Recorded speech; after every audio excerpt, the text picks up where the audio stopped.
teorías de Erich von Däniken, en la que se hablaba acerca de la posibilidad de la visita de seres extraterrestres a la Tierra y de que habían dejado diferentes testimonios acerca de su presencia. Entre otras cosas, recuerdo haber visto la línea de Nazca, la Pampa de Nazca, y francamente que eso incentivó nuestra imaginación diciendo, bueno, esto lo hicieron extraterrestres, ¿no? Sin embargo, a lo largo de los años uno siempre ha sentido como que esa teoría no ha sido totalmente satisfacía totalmente, digamos, nuestra ansia de la verdad, de búsqueda de la verdad, porque entendíamos de que no todo puede ser hecho en la posibilidad de que vengan seres de otros planetas, y porque no se había agotado los caminos científicos.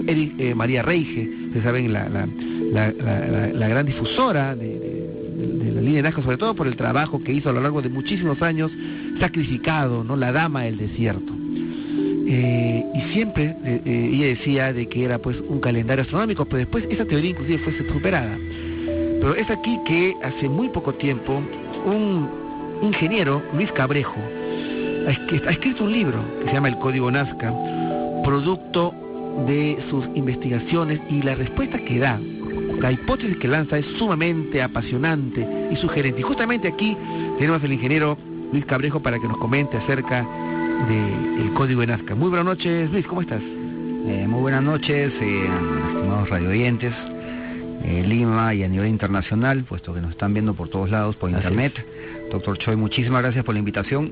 Estoy acá para conversar sobre el tema de Nazca. Es un tema que me sorprendió muchísimo, especialmente cuando empecé a trabajar en el Perú, instalando antenas de internet. Yo soy informático. No sé usted no es ni arqueólogo, ni historiador, ¿es ingeniero de sistemas? ¿Podría ser? Soy especialista en conectividad. En conectividad. Es una rama en la cual, bueno, yo trabajé en el gobierno instalando antenas y internet a nivel rural, específicamente en las zonas andinas y amazónicas. Entonces yo tenía que trepar los cerros, subirme. Es el trabajo de los técnicos, es netamente campo. En Lima no haces nada. El trabajo está descentralizado en estos momentos, ¿no?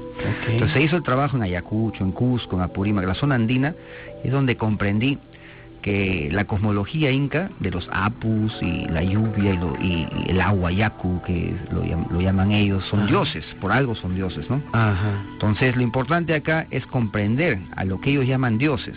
Claro. Eso es lo importante, comprender la cosmología inca. La cosmología inca. Y luego te das cuenta de que todo encaja. Si tú no comprendes esa cosmología, entonces los andenes, las grandes obras que tú ves, Machu Picchu, que es enigmático para muchos porque no lo comprenden debidamente, tratan de decir pues que es una cuestión religiosa inca y ahí quedó, no es así. Eso tiene mucho que ver con todo lo que es las estrellas, con la geografía específicamente, las lluvias, el ciclo de la vida. ¿No? Inclusive el término Pachacútec tiene una connotación de ciclo, es un ciclo. Es un ciclo. Y también pues cuando hablamos de ciclos de primavera, verano, otoño, invierno, solsticios, todo va amarrado. Claro. Ahora, un poco, digamos, la motivación de invitarlo al programa es porque nosotros desde hace mucho tiempo, el programa se dedica a temas de misterio, pero el enfoque que tratamos de hacer es un enfoque serio, racional, y siempre he pensado, fíjate Luis, de que todo depende cómo uno analice las cosas, pero de un diferente ángulo. Y a mí me llamó mucho la atención que una persona experta en conectividad empieza a investigar la Pampa de Nazca, la línea de Nazca, pero no desde el punto de vista arqueológico ni historiador, que es muy bueno, es una especialización, sino es darle una mirada a otra, no sino otro ángulo. ¿Cómo fue que empezaste a interesarte en la Pampa de Nazca en concreto? Mira, terminando el trabajo en Cusco, ¿no? Viajé con el presidente del CND, que era la institución del Consejo Nacional de Descentralización donde yo trabajaba. Viajé con el presidente Taís, nos fuimos a visitar al presidente de Ica, que se llama Vicente Tello, ¿no? Y me solicitaron hacer lo mismo que hice en Cusco, a apoyar, a ver cómo conectábamos ruralmente Ica. Ica tiene sierra también, ¿no? Claro que sí. Entonces, las pampas están al lado, al margen derecho es la pampa, y al margen izquierdo estamos viendo pues los cerros. Hay pueblos. Entonces yo trepé a los cerros, ¿no? Y me di con la sorpresa de que Nazca es una cuestión gigante, el tamaño de Lima, pero trazado en el piso. ¿no? No es una... parece un plano gigante. Un plano gigante. Es un plano gigante. Entonces yo dije, ¿pero qué es esto, no? Me sorprendí, ¿ya? Porque vi algo del punto de vista mío. De la conectividad. De la conectividad. Conectar. Está conectado algo. Pero algo está conectado. Algo está conectado, pero yo no sabía qué era. Entonces, cuando subí a los cerros me di cuenta que habían estructuras incaicas, todavía existentes, que obviamente la gente le interesa ver el mono, la araña, pero no van a ver las esclusas, los pozos de agua y todo lo que he encontrado arriba. ¿No? Entonces, o sea, no conectaban la parte baja con la parte alta de la Exacto. Y los incas sí lo hacían, por eso que le llaman apus. Los apus son los cerros. Claro. Apurímac, que es el departamento de Apurímac, es el cerro que habla. Del río Rímac, ¿no? Entonces los cerros hablan, pero ¿de qué hablan? ¿Entiendes? Eso fue la primera cosa que conecté. Entonces, ¿hablan qué? ¿No? Entonces hablan de todo. El río Rímac cuando llueve, lo dicen porque piedras trae, ¿no? Suena, te dice algo, ¿no? Claro. Entonces el río hablador. El río hablador, ¿no? Igualito es en Apurímac.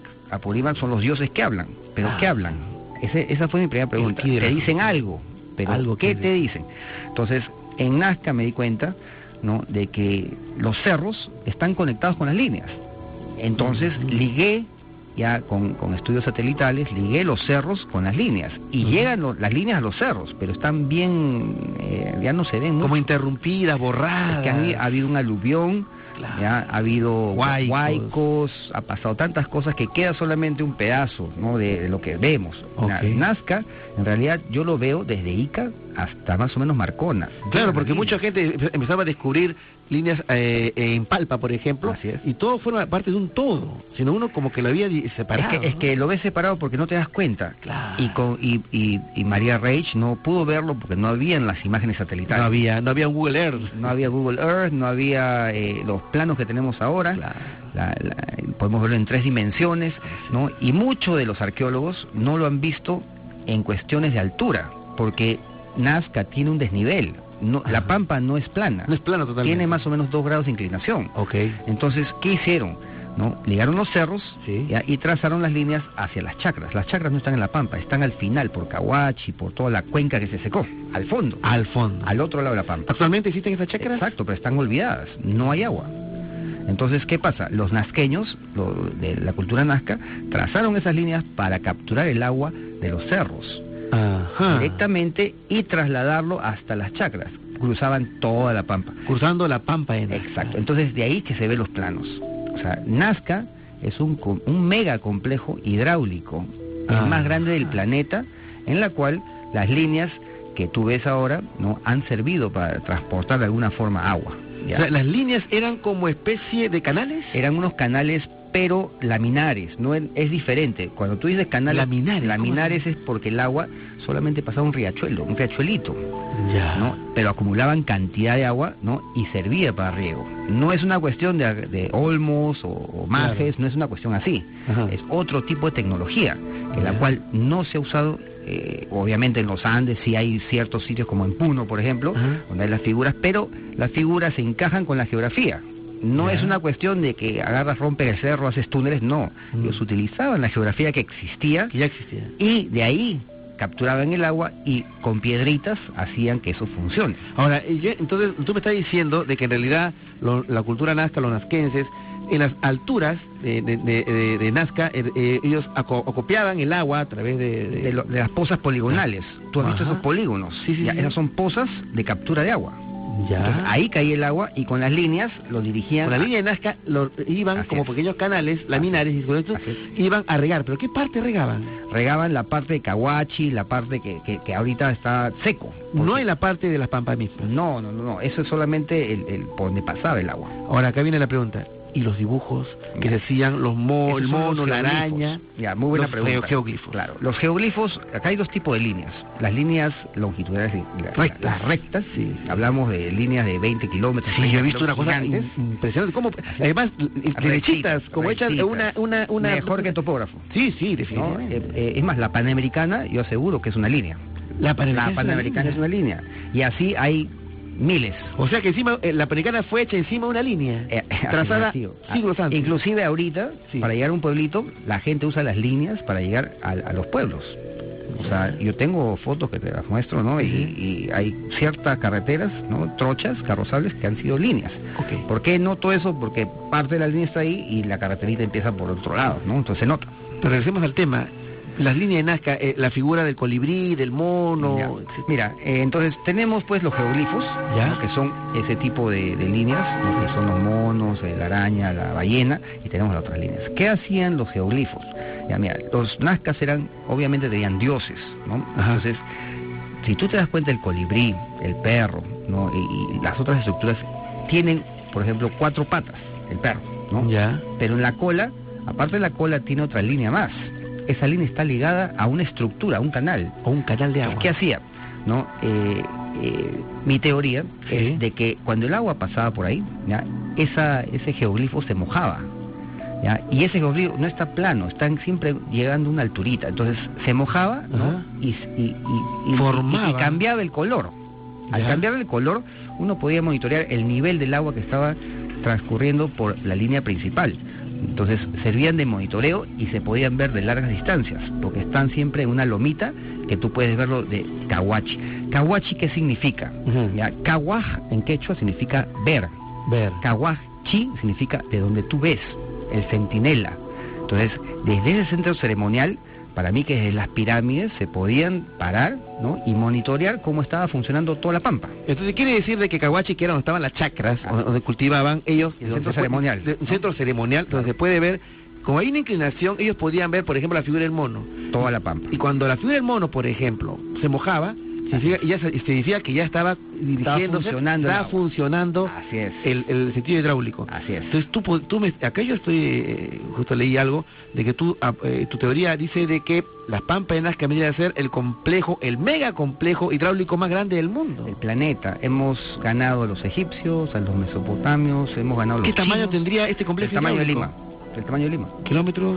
Estamos hablando de una superficie inclusive más grande de lo que se dice. No dicen que son 500 kilómetros cuadrados. Yo digo que son unos 4.000 kilómetros cuadrados más o menos. 4.000 kilómetros. Estamos hablando pues Ingenio, Palpa, Nazca. Llega hasta Ica y pasa hasta Marcona. Estamos hablando de una distancia. Vamos a hacer una pausa.